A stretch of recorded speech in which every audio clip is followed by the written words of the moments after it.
اللہ نے उलमा देवबंद को चुन चुन के हीरे दिए। हमारे उलमा देवबंद को अल्लाह पाक ने गुलदस्ता बनाया। आप जानते हैं गुलदस्ते में और फूल में क्या फर्क है? फूल अकेला होता है, कई फूलों की जमात देखनी हो तो गुलदस्ते को देखो। गुलदस्ते में सब फूल होते हैं। हजरत मौलाना मोहम्मद कासिम नानोतवी आपको पता है किन की औलाद में है? हजरत अबू बकर सिद्दीक रज़ी अल्लाह अन्हु।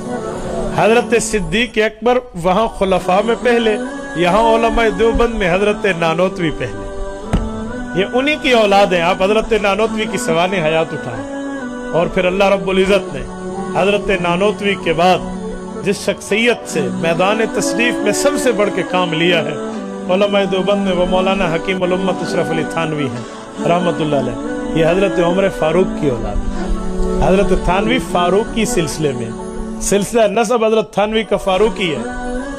फिर उसके बाद हमारे शब्बीर अहमद उस्मानी रहमतुल्लाह अलैह उलमा देवबंद में, मौलाना जफर अहमद उस्मानी रहमतुल्लाह अलैह, हजरत मौलाना अजीजुर रहमान उस्मानी फतावा दारुल उलूम देवबंद वाले, हजरत मौलाना मुफ्ती मोहम्मद शफी उस्मानी रहिमहुमुल्लाह, ये हजरत उस्मान की औलाद से हैं। मौलाना सैयद अनवर शाह काश्मीरी, मौलाना सैयद असगर हुसैन देवबंदी, मौलाना सैयद मुर्तजा हसन चांदपुरी, शेखुल अरब वल अजम मौलाना सैयद हुसैन अहमद मदनी रहमहुमुल्लाह, ये सादात हैं हजरत अली की औलाद में से।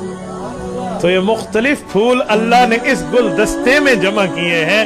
हर फूल, वो कहते हैं ना, हर गुलेरा रंग बू दीगरस्त, हर फूल की अपनी खुशबू है।